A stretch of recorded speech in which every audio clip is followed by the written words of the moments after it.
¿Qué harías si el monstruo que tanto temes, ese que acecha en las noticias, viviera en la casa del lado? Y si además fuera el hombre más admirado de tu comunidad, ¿creerías o mirarías hacia otro lado?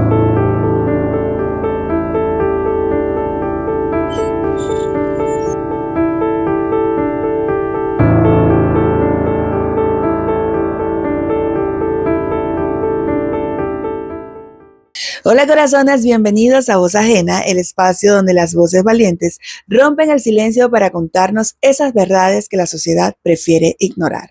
Hoy, en nuestro episodio 3, tenemos la historia de una de ustedes, quien de forma anónima nos sumerge en una pesadilla que se gestó bajo la aparente normalidad de su propia urbanización.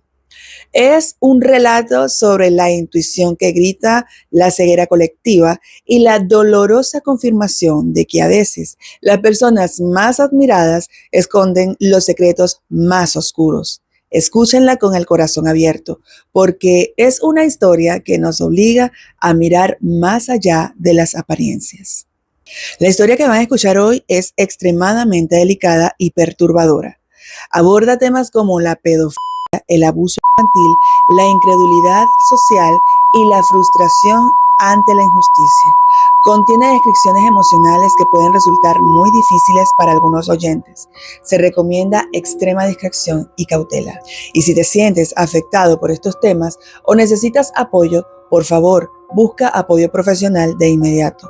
Tu bienestar es lo más importante. Llevaba años viviendo en la misma urbanización donde nací y crecí conociendo a mis vecinos, tejiendo lazos en lo que parecía una comunidad tranquila y segura. Había uno en particular a quien llamaré Manuel, que era muy reconocido. Su voz se escuchaba a diario en la radio local, siendo la principal en un programa muy popular. Siempre lo había admirado, hablaba sobre temas interesantes de la sociedad, era un hombre amable y carismático y aparentemente intachable, un ejemplo a seguir en la comunidad. Manuel era un hombre mayor de aproximadamente 50 y tantos años y en todo el tiempo que llevábamos de vecinos solo se le había conocido una relación que duró muchos años y después de esa, ninguna más. Supuse que había quedado con el mal sabor que deja una separación tortuosa, así que no era raro verlo solo a pesar de ser muy encantador y conversador. Era este tipo de persona reservada con su vida personal, lo que lo hacía interesante y misterioso.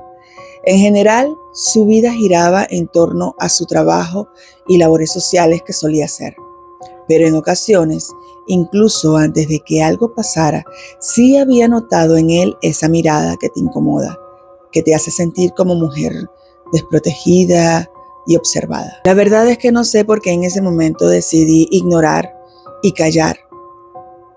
Muchas veces me apartaba cuando sentía este sentimiento que te produce ese tipo de mirada. Una noche regresaba tarde de mi trabajo. Trabajaba en aquel entonces en un restaurante que cerraba a la 1 de la mañana, 2 aproximadamente, dependiendo del movimiento que hubiera. Venía agotada por la jornada larga, pero muy despierta. A esas horas no hay mucho movimiento en las calles, así que cuando llegué a casa, algo llamó fuertemente mi atención. Algo de lo que no me había percatado antes. Y es que en la casa de este vecino Manuel vi salir a 2 niñas. Digo niñas por su aspecto, aparentaban aproximadamente unos 14 o 16 años. Se montaron en un taxi que ya las esperaba, salieron solas de la casa de Manuel. Él no las despidió ni nada, solo cerraron la puerta y se fueron. No había ningún adulto con ellas y eso llamó poderosamente mi atención. Lo primero que me golpeó fue que eran 2 niñas solas, desprotegidas, y más que salieran a esas horas de la casa de un adulto. Me fijé en sus caras y aunque iban maquilladas y vestidas de una forma tan provocadora como queriendo jugar a ser adultas, sus miradas eran extrañamente tristes, casi opacas, y sus pequeños hombros iban encogidos como si el frío de la noche se hubiera colado en su alma. Mi mente comenzó a bombardearme con preguntas. ¿Quiénes eran estas niñas? ¿Por qué estaban solas? Manuel era un hombre mayor solo y aunque nunca había visto comportamientos extraños en él que me hicieran dudar, esa escena encendió una alarma en mí. Lo conversé con mi esposo y él también se impresionó. Le llamó la atención, pero no quisimos sacar conclusiones adelantadas. Quizás son familiares, nos dijimos. Al poco tiempo estuve enferma. Pedí licencia, el médico me dio unos días y fue entonces cuando, estando en la casa, la rutina de Manuel se desveló ante mis ojos. Aquí fue cuando la pesadilla realmente tomó forma. En las noches empecé a ver cómo llegaban las mismas niñas, solas y vestidas de una manera muy provocadora, casi como disfraces de adultas. Sus rostros, a pesar del maquillaje sobrecargado, seguían mostrando esa misma tristeza en la mirada que me había impactado la primera vez. Llegaban casi siempre a la misma hora, cerca de la 1 de la mañana, y se iban a las 2 horas. Manuel les abría la puerta con mucho sigilo. Otras veces ellas solo entraban. La puerta ya estaba abierta, ellas solo empujaban y entraban. Yo me asomaba de manera que, sin llamar mucho la atención, veía que dentro de la casa las luces de la habitación principal estaban apagadas y reinaba un silencio sepulcral, muy a pesar de que estaban esas niñas y Manuel. Sentí un asco profundo. Un asco que me subía por la garganta. Ese hombre que yo había admirado, que parecía tan honesto, responsable y transparente, se había convertido de repente en un monstruo desagradable y patético. No dudé en contárselo a mi esposo. El escalofrío de pensar que mi vecino, la reconocida voz, el hombre admirado de la comunidad, pudiera ser una de esas personas que le gustan los niños, me hizo explotar la cabeza. La preocupación constante por ver a los niños de la urbanización pensando en el peligro me carcomía. Los siguientes días hablé de manera muy sutil con algunos de los vecinos sobre si alguien había visto algo inadecuado por las noches, pero ninguno había visto o escuchado nada. En general, la urbanización era segura y tranquila. Sabía que debía ser muy prudente con mis palabras, pero ¿cómo era posible? Me sentí engañada y profundamente frustrada por haber sido parte de manera ciega de esa admiración. Y me preguntaba, ¿por qué nadie me creía?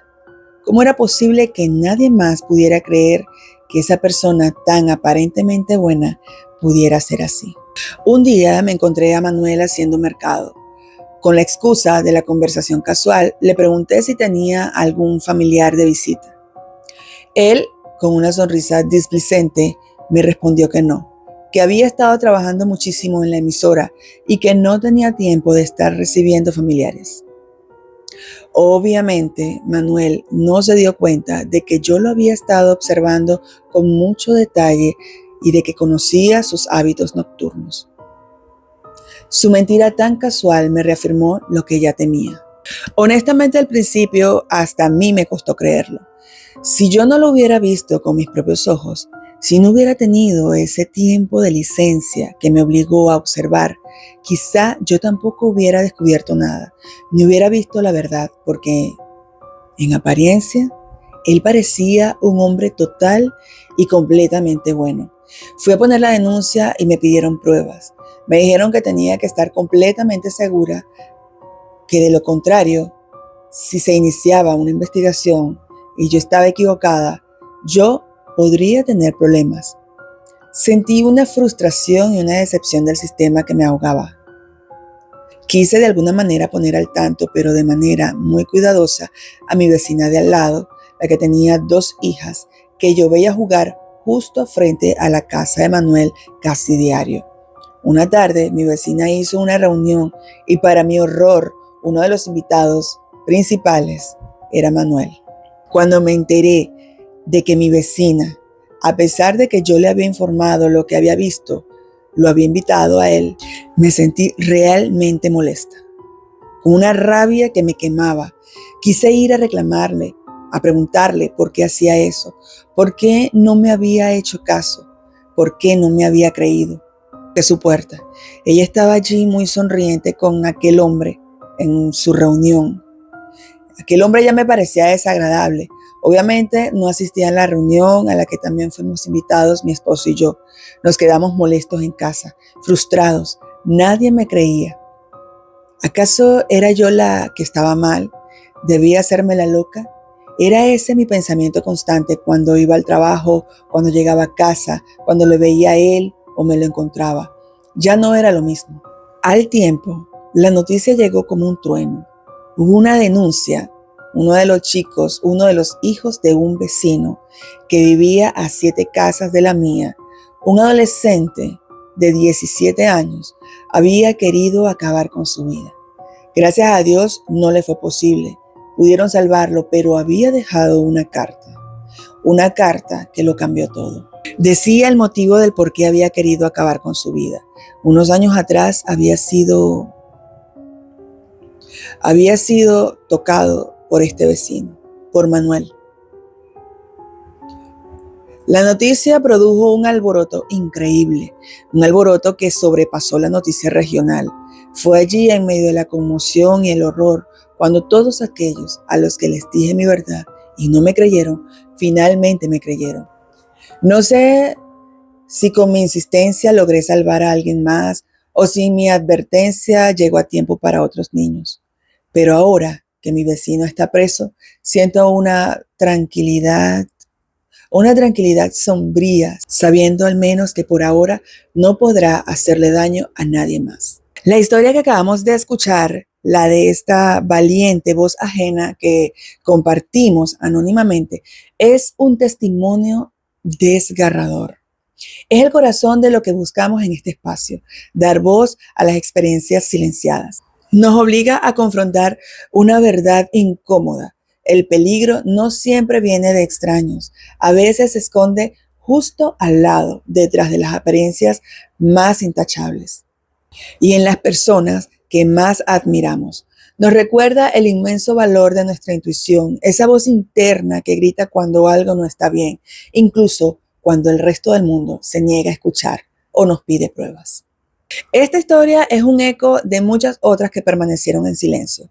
Nos desafía a cuestionar nuestra propia ceguera colectiva, esa tendencia a ignorar las señales por comodidad o por no querer ver lo que nos perturba.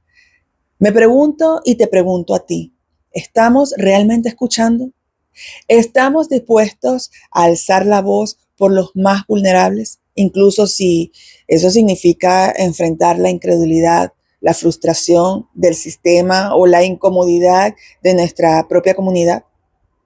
La diferencia no es una opción cuando hay vidas en juego. Nuestro deber es proteger y creer a las víctimas siempre. Gracias por escuchar esta difícil verdad. Sé que no es fácil, pero solo mirando de frente estas realidades podemos empezar a cambiarlas.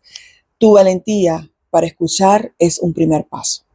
Si esta voz ajena ha resonado contigo, si te ha motivado a reflexionar sobre la importancia de la intuición y la protección de los inocentes, te pido que nos ayudes a amplificar este mensaje. Dale like a este video, deja un comentario respetuoso compartiendo tus pensamientos y reflexiones, recordando la sensibilidad de la historia y el respeto por las víctimas. Y por supuesto, suscríbete a Voz Ajena y activa la campana para no perderte las historias que nos confrontan y nos llaman a la acción.